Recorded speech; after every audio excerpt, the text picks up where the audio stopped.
ప్రతి వాడు తనదే నిజం అనుకుని నిరూపించుకోవాలనుకున్నప్పుడు దేవుడు చెప్పేది ఎలా అర్థమవుతుంది? ఈ విపరీత ధోరణికి తెరదించాలి, లేకపోతే అనేక బ్రతుకులకు తెరదిగిపోతుంది.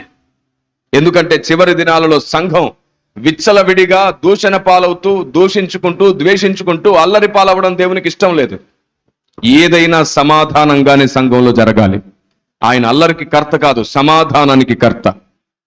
ఏదైనా సరే అవసరమైతే నష్టపోదాం, కానీ దేవునికి మహిమ కలుగునుగాక. అవసరమైతే మనకు నష్టం జరిగినా పర్వాలేదు, కానీ దేవుని సంఘంలో అల్లరి జరగకూడదు. అలా జరగకుండా ప్రవర్తించడం నేర్చుకోవాలి. ఒకరికొకరు అపార్థమై ఒకరినొకరు దూషించుకొని ద్వేషించుకొని ఎప్పటికీ ఆత్మదేవుడు మధ్యలో ఉండేటట్లు చేయలేం. సహోదరుల మధ్యలో, సంఘం మధ్యలో ఆత్మదేవుడు ఉన్నప్పుడు మాత్రమే సత్యంలోనికి నడవగలుగుతాం. మనం ఆత్మదేవుడు ఉండాలి అంటే మనం ఇద్దరు ముగ్గురు కలిసి ఏకీభవించే మనసు మనకు ఉండాలి. ఎక్కడ ఇద్దరు ముగ్గురు ఏకీభవిస్తారు అక్కడ ఆయన ఉంటాడు. ఏకీభవించడం ఎప్పుడు జరుగుతుంది?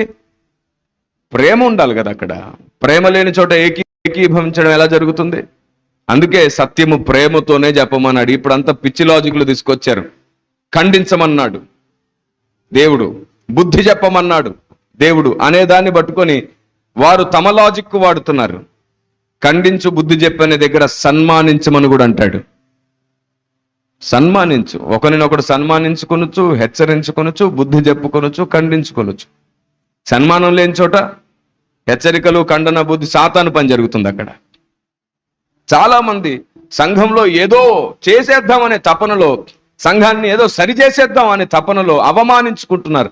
అవమానించకుండా, ఎవరి పేరెత్తకుండా, ఎవరిని తృణీకరించకుండా సబ్జెక్ట్ని సరిచేయడం నేర్చుకున్న రోజున ఆత్మదేవుడు పనిచేస్తాడు. ఎందుకంటే అక్కడ దూషణ ఉండదు, వినేవారు తమను తాము సరి చేసుకునే అవకాశం ఉంటుంది. Praise the Lord. మీకేమనిపిస్తుంది?